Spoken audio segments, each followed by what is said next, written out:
Welcome, everybody, to another episode of the ShopNotes Podcast. I'm Phil with Logan and John today. It's episode number 190.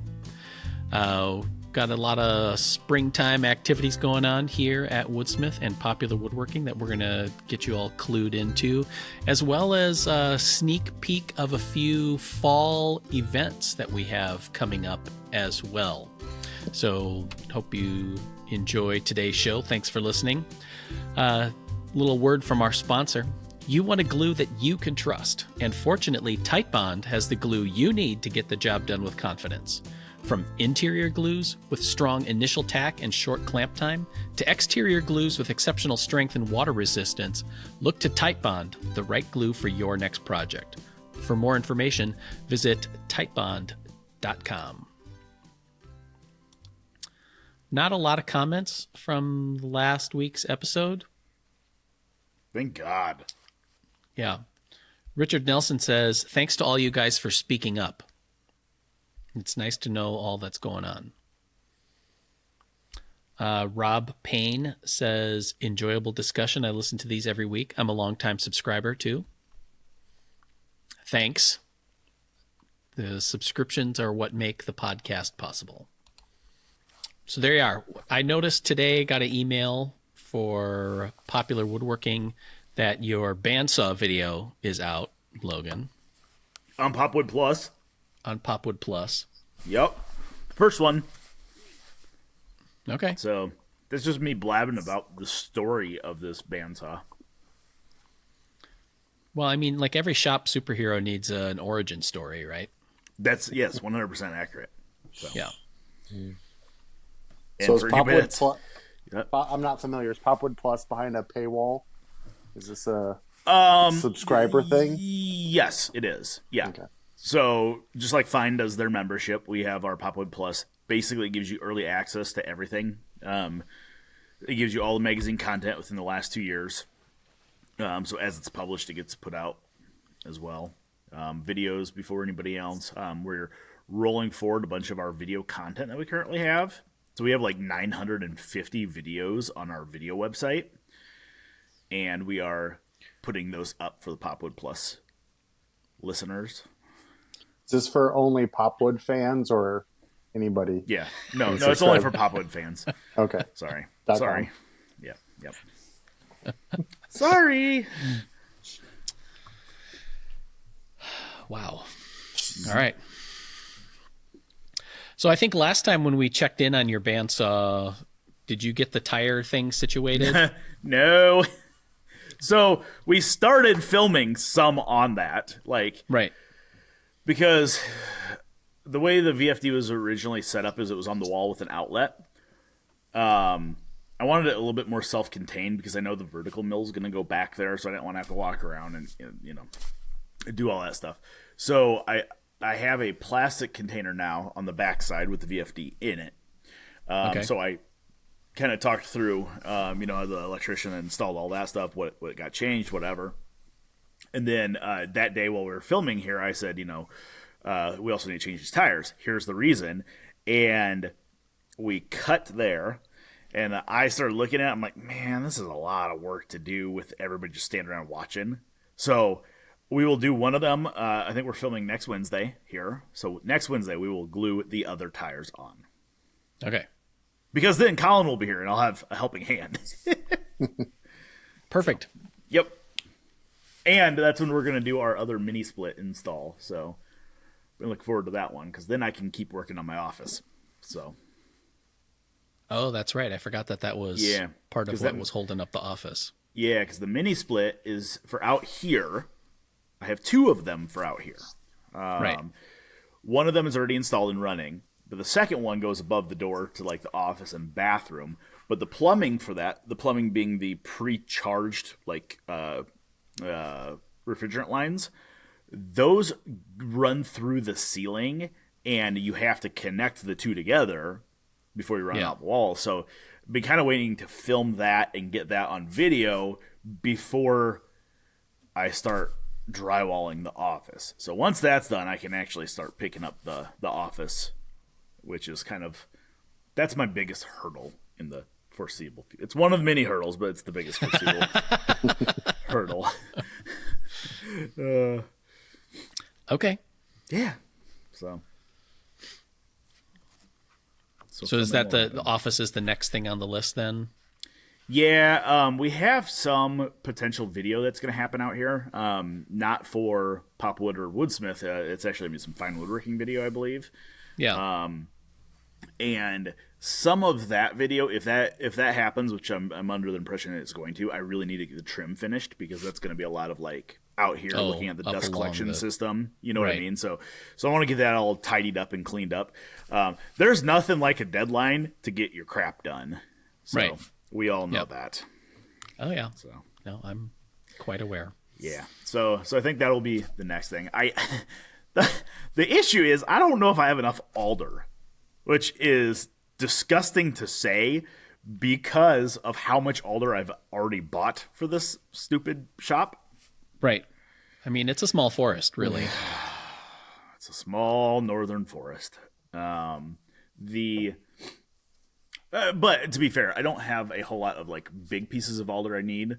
So the biggest thing is I have this header that wraps all the way around where the ceiling meets the walls. And I was going to wrap that in alder, but I'm thinking instead of wrapping it in hardwood alder, which is a lot of alder, I mean, it's a 2x12, 160 feet of 2x12. I think what I'm going to do is I'm going to order 1/4-inch alder plywood, basically skin it with that, and then put some trim on the bottom side to hide the edge. I think that'll be the easier route.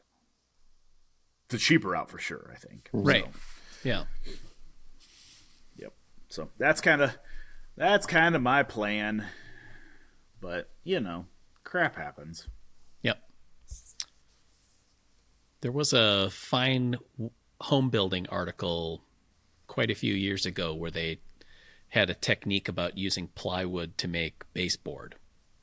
Yeah, I can see that. I mean, you rip strips of plywood and then add matching profiles to it, top and bottom, to be able to create not only a custom baseboard, but it was less expensive too than, trying to do a solid white oak, 6-inch base or something like that. Yeah. Straighter probably as well.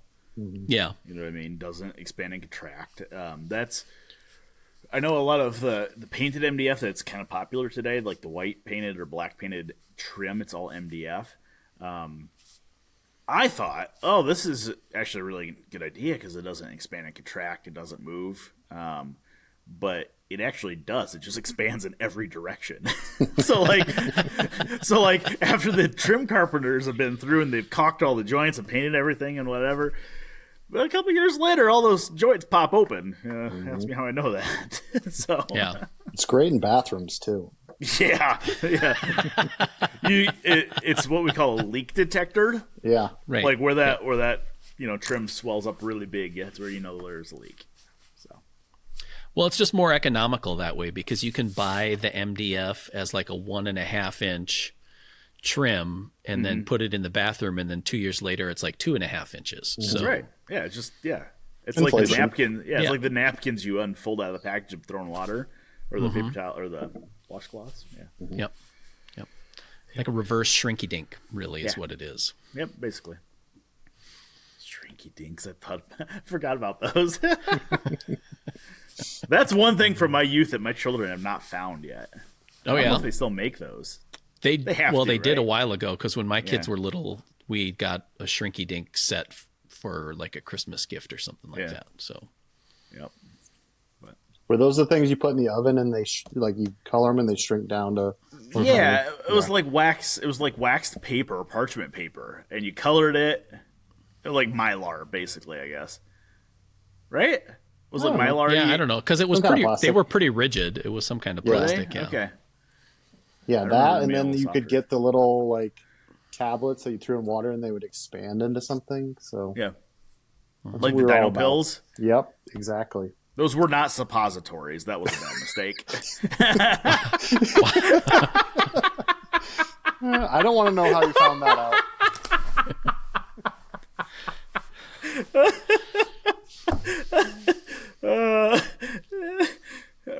see just myself kind of wonder out. like how connections get made. Just the best part was even John didn't see that one coming. Yeah. Just that one came out of nowhere. All the listeners we got back are gone now. Yeah. They're like, oh, that's why we left. Yep. Oh man. I feel bad for all the wives that listen to this, like with their husbands in the car. I don't feel bad for the husbands because they do it to themselves. But Yeah. So speaking of alder, we were working on a TV show project this week. Harvest Table from Woodsmith from the Wayback Machine, which I had never seen the original one. Just saw photos of it in the magazine from back then, and it always seemed like kind of an interesting project in terms of its styling. And then when we were looking for projects for this season of the TV show, I brought this one up, and everybody seemed to like it and give it a shot.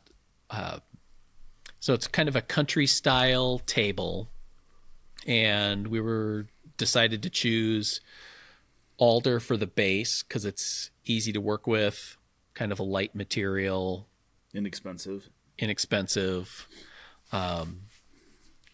And I did the legs and the base for this part of the show, and I added some carved details to enhance the profile that we used and showed in the magazine. And it was just, we haven't had alder in a while, and turns out it's still awesome. I still love it. Speak for yourself. I have so much alder all the time. But it is. But then it's nice. You did a turned version of the legs, and the blank that you had was alder as well. Yeah. Yep. No, alder's nice. I find it's interesting, and I know this from the sawmilling world, but like the thicker and the longer the stock you get, generally the higher quality it is. Because it takes a whole lot straighter tree to make a 20-foot long board versus a 6-foot board, right? But I also find that they generally reserve higher grade saw logs for 8-quarter lumber than they do 4-quarter lumber. So like you order alder 4-quarter, it's going to be, it's going to look like the stuff behind me. There's going to be knots all over it. Well, of course, everything behind me is clean, but like there's going to be knots and stuff, and it's, it's knotty alder. You can pay for premium, but you're paying like the 8-quarter price, just about. So, right. Yeah, it's a beautiful wood to work with. They call it the poor man's cherry, which got a lot of it because I can't afford cherry. Yeah. And then we ended up using it for an upcoming project in the magazine.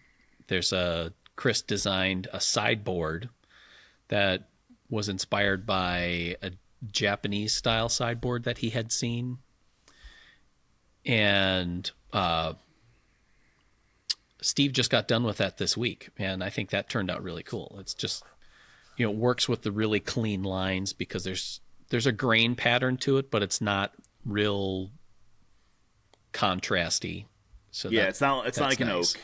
Yeah. Very subtle.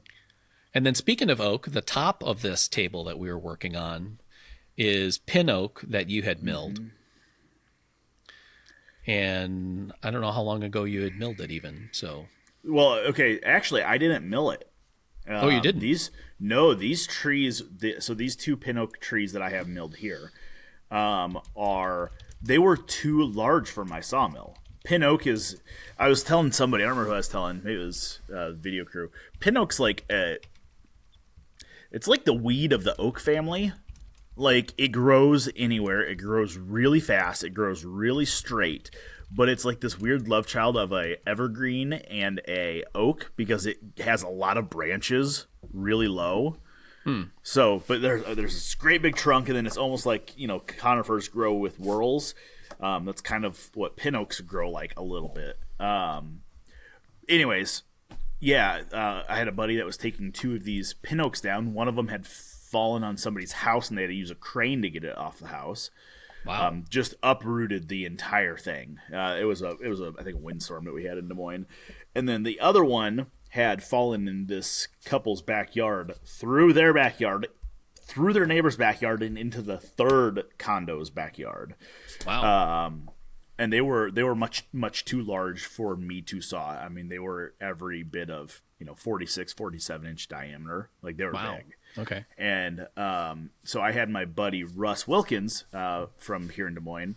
He has a swing blade mill, which is basically a circular saw that rides on a track above the log, and then every pass you rotate the blade 90 degrees. So you cut down, horizontal or vertically, then you coming back, you cut vertically, you cut vertically, then horizontally. So you're basically ripping boards off. Okay. It's a really efficient way to quarter saw. Super efficient way. It's probably the most efficient way to quarter saw a log. So a lot of this oak that I got is quarter sawn. So I paid Russ to saw these 2 logs all into 2-inch thick stock, roughly 6 inches wide or so, maybe 7 or 8. And he left me the 2 centerpieces as slabs, like tabletop type slabs. And they're massive. I wasn't real sure what the purpose of this pin oak was, like what the final purpose was, because it's not a high grade furniture wood, and it's not super durable. I cut it kind of to use as trailer decking, but it's not a durable trailer decking. I was honestly, all the tree huggers could shut their ears right now. I was going to douse it in diesel and motor oil to give it a little bit of resistance, Mm-hmm. But yeah, I mean, poor man's it looks pressure treating. Yeah. Poor man's creosote. Yeah, poor man's creosote. That's exactly what it was. But that was my intent with this oak, was to do that. But when we started looking at it, I'm like, well, I got some pin oak. I don't know what it looks like. It's part of the red oak family, and it looks like red oak, but it grows so quickly that the growth rings are really spread out. Like, there's some of those pieces, the growth rings are, 1/2 inch to 3/4 of an inch apart. Yeah. So it grows really quick, really prominent grain, but it's perfect for that table style. Like, I was, John did a great job bringing that crap I brought in and getting a nice looking top out of it. Yeah. I was sweating carrying that. They're heavy. And flattening and all. And yeah. Because the boards were like 2 inches thick and like 14 feet long, or 12 or 13 and a half. Yeah, 13 and a half. And they looked like they dried fairly flat, at least. Mm-hmm.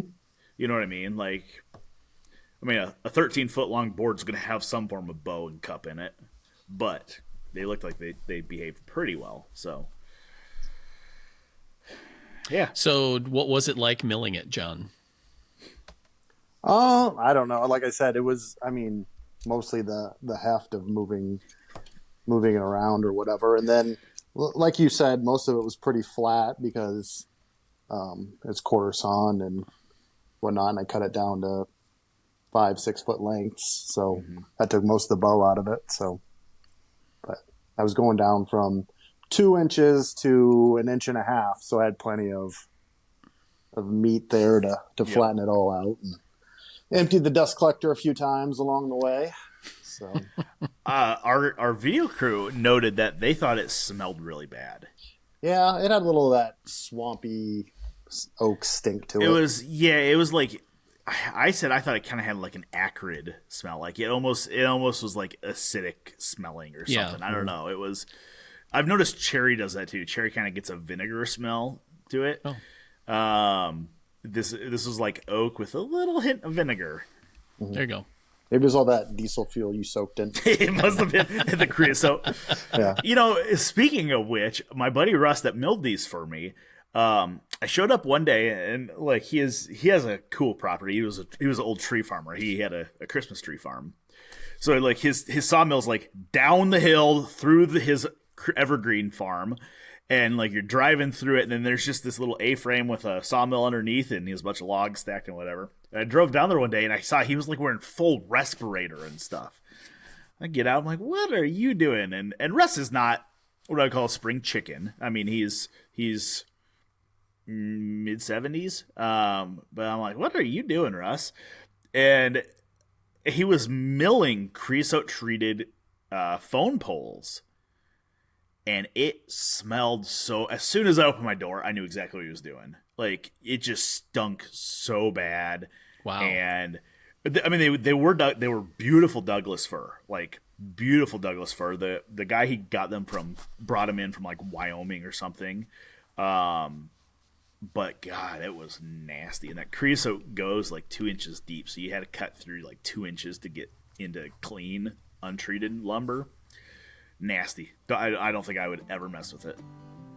Little word from our sponsor. This episode is brought to you by Titebond. You want a glue that you can trust, and fortunately, Titebond has the glue you need to get the job done with confidence. From interior glues with strong initial tack and short clamp time to exterior glues with exceptional strength and water resistance, look to Titebond, the right glue for your next project. For more information, visit Titebond.com. All right, so how goes the miter saw station? It's getting there. I got both cabinets built. I built the base of one. So I'm doing these in a 2-part section where you got the cabinet bases, or you got the cabinet, so like the sides and the face frame styles and rails and whatever. And then you got like the toe kick is a separate just rectangular base. And I like that 2-part construction because then you can just level that base and then set the cabinet box on top of it, right? I have both cabinets built. I have the base of one of them built. I had the base of the other built, but it was 3 inches too short. So somebody mismeasured. I went to public school. Yeah, I went to public school. So public school math.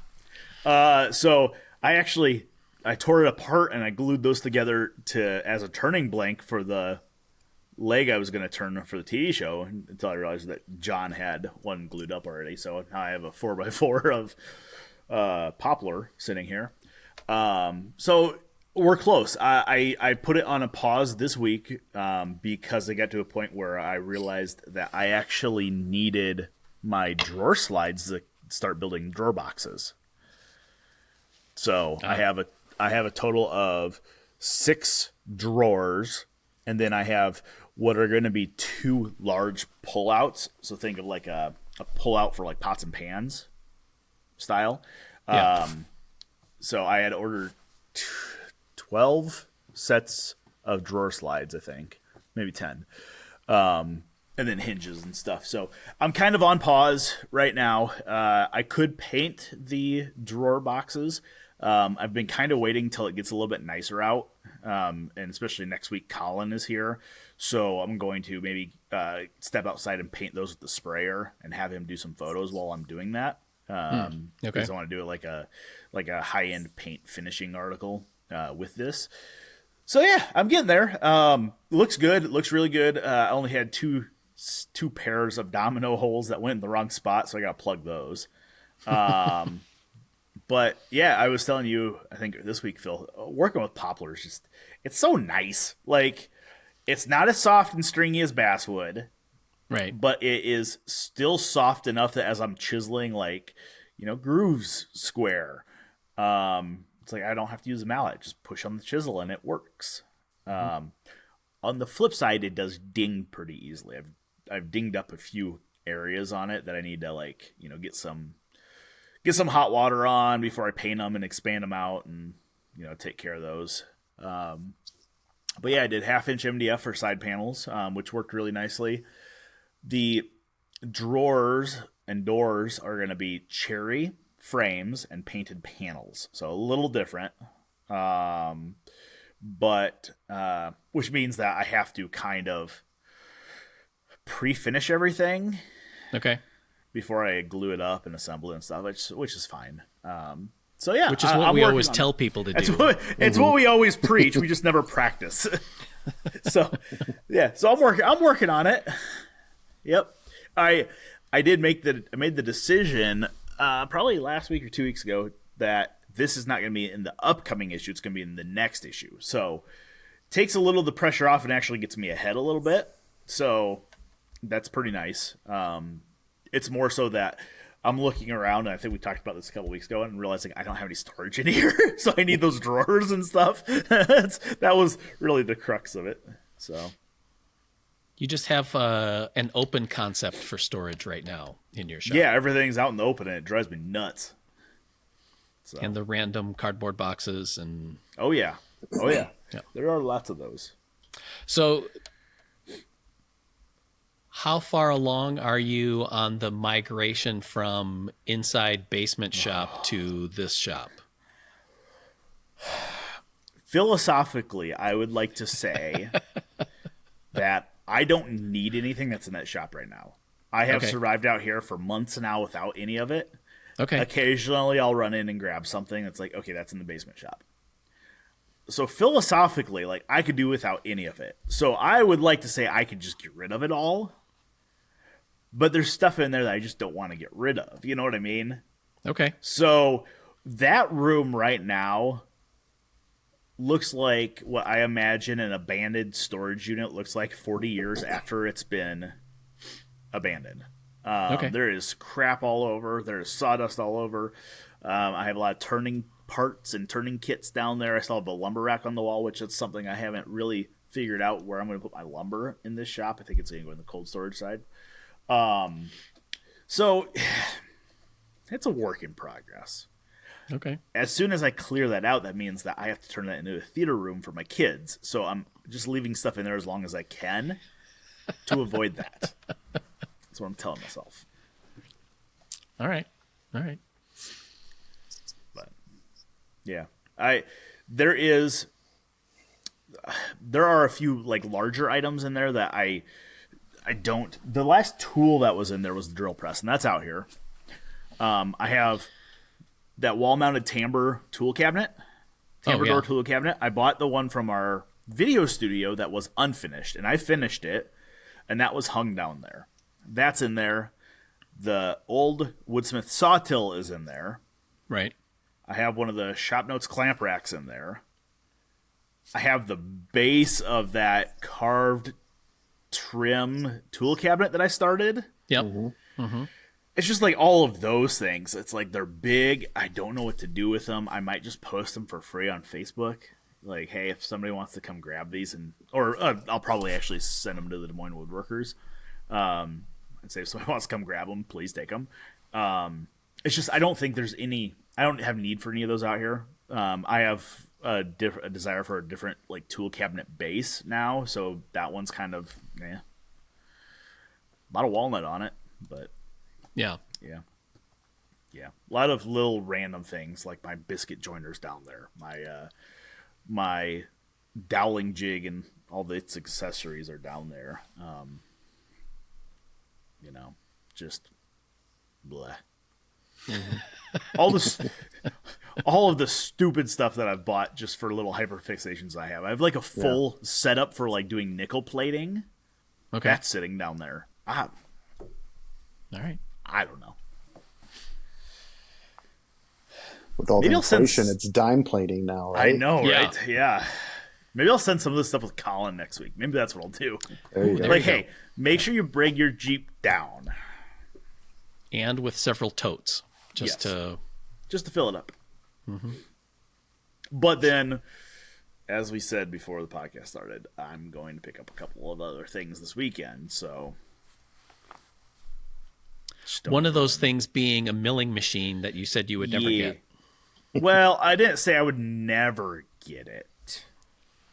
I just said I was avoiding it. Right. I wasn't very good at avoiding it. Hit you dead on. Yeah. Although I will say that for a milling machine, It's small.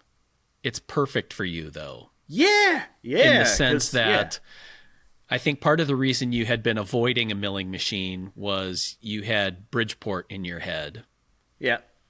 And then, because at the time, I was thinking, like, you either have a Bridgeport, which is humongous, or you end up with a small benchtop mill. A Chinese one.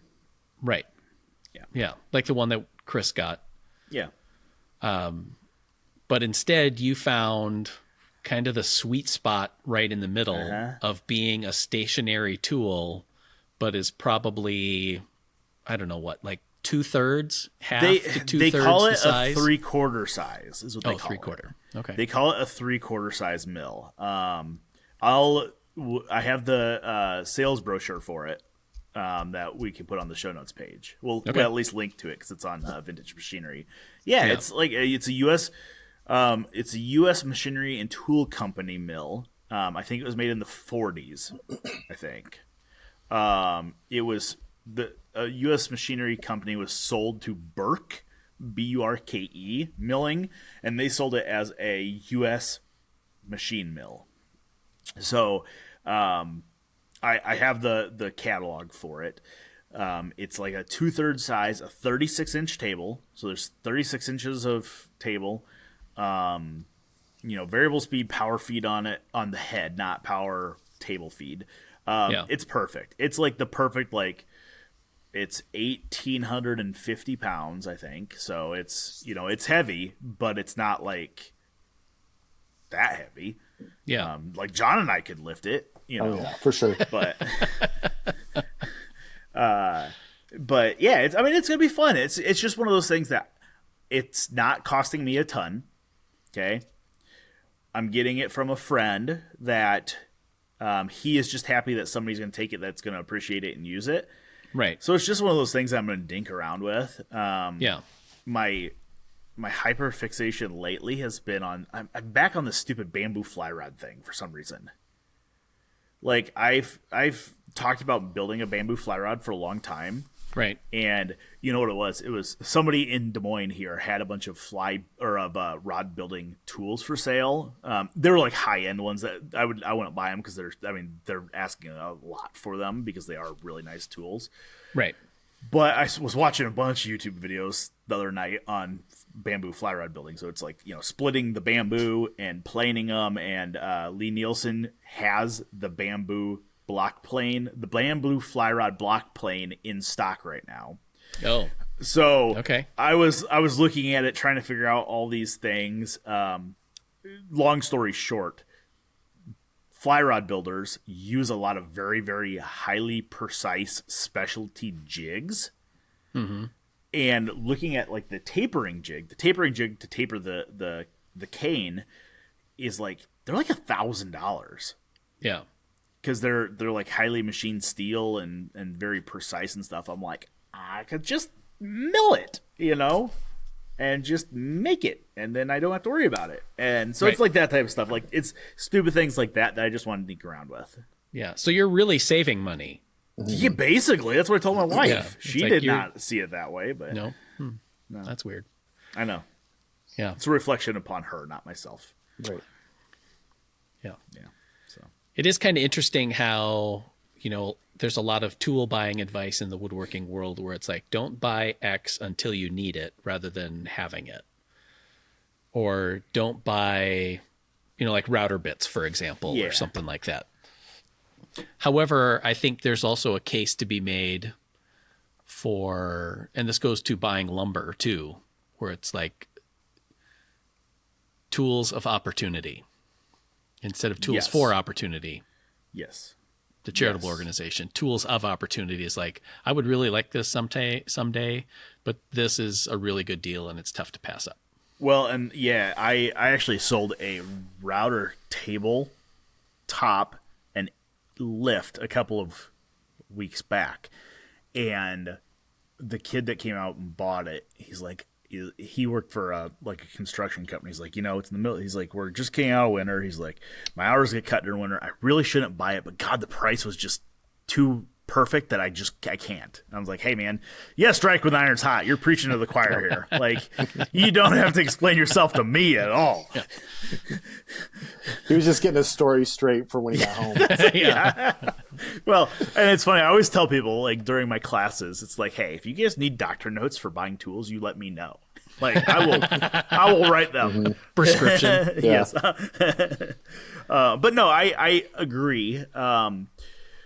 If you know yourself at a level, if you know that you at some point will buy X, Y, or Z, and an opportunity presents itself where the deal is too good to pass up, you just got to do it. Yeah. You know, does it mean that you won't be able to retire for 15 more years? Yeah, that's fine. I don't care. So, it's just, you know. We're already doing what we do when we were retired anyways. Yeah, that's right. Yeah. That's right. Yeah. It's like, actually, the walnut, a perfect example, Phil, when you said, you know, lumber. The walnut that I built my son's crib out of, probably, well, God, it would have been almost 11 years ago now. That I bought from a guy in Waterloo, Iowa, so a 2-hour drive, but he was asking $2 a board foot for it. This was before I had a sawmill. Yeah. And I'm like, it's all one tree, and there was like 800 board feet. And I'm like, I can't pass that up. It was short stuff. It was like all 6.5, 7 foot, but I'm like, I can't pass that up. Because it was, what was his name? Bill, I think. Bill was like, he's like, I want somebody to take it all. $2 a board foot, entire lot, and I said, I'll come get it. So, Yeah. you know, hindsight, that was a really, really good lumber purchase. So, Yeah. Now, I always hesitate to sometimes do this sort of thing, but this fall, we have a lot going on. oh God, We have a lot going on anyway, but we have a lot going on yep, this fall. Starting in September, there's going to be a Woodsmith Popular Woodworking woodworking tour to England that will be coming out. The details of that in an email inbox near you pretty soon. So it'll be, 8 days, I think? yep, 8 days, and there is a limited number of tickets available. So we are capping it at like 25 or 30 people. So basically, a few of us will be going and taking this tour group and visiting woodworking stuff in England. So Yep. flying into London, traveling around, tour bus Seeing some style. makers, Yep. some way lumber is made, Yep. kind of a Tool visit to a manufacturers. forest, tool manufacturers, museums, that Yep. kind of thing. So So it'll be fun. It'll be fun. It sounds like it's going to be a lot of work.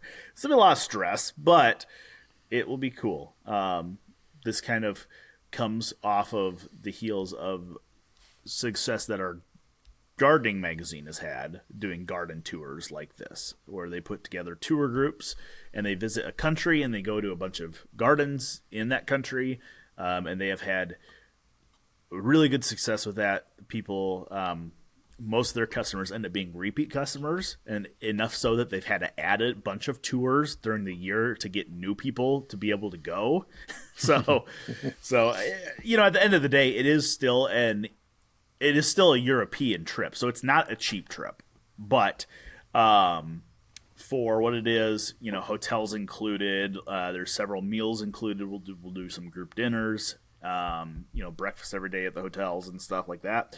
It'll be cool. So that will be fun. yeah, so you want to check spouses, spouses will be welcome. If you need a doctor's note, Phil or I will write it. right. Yeah. So. Yeah. And then the other one is like exactly a month later, we'll be doing a live event here in Des Moines. If anybody remembers way back before times, in 2019, we did the Woodsmith workshop at Living History Farm. So we're going to build off of that and do another event here in town.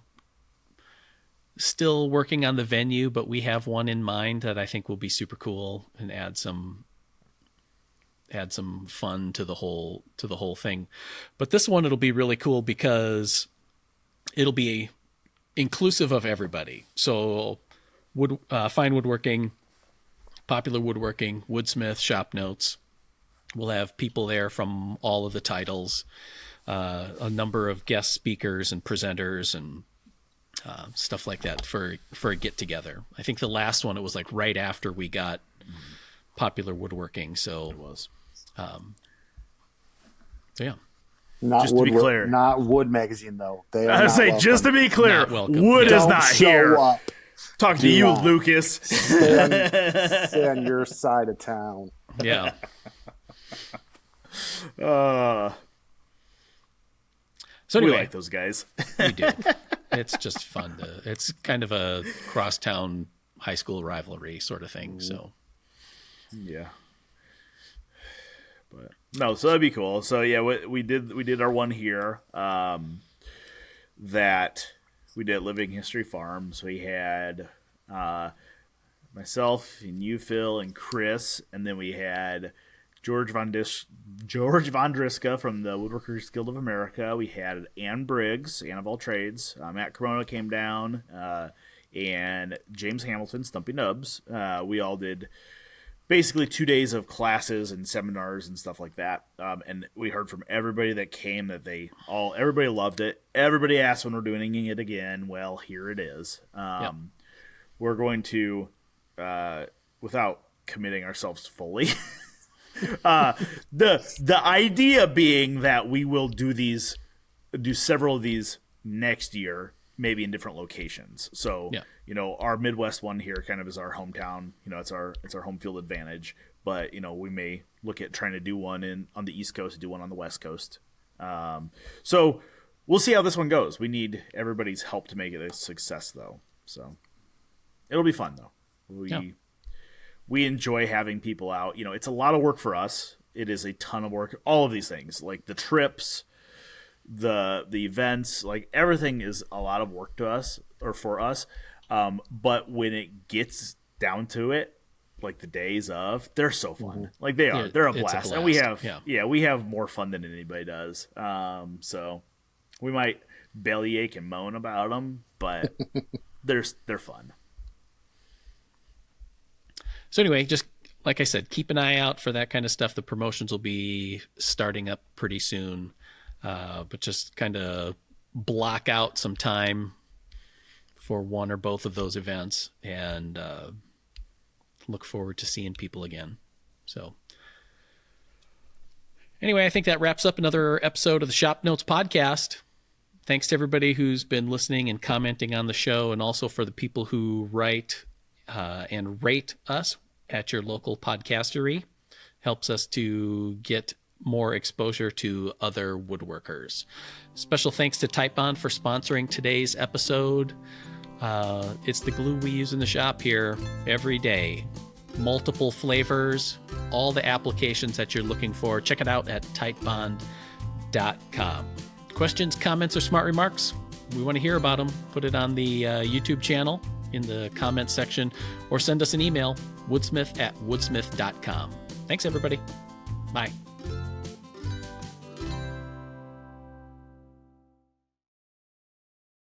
Before we go any further, John, I'm not hitting on you, but I need you to unzip your sweater a bit because your microphone's rubbing right on your collar. That's what I like. Show the people what they want. There we go. We're going to get some of these listeners back and watchers. Thank you.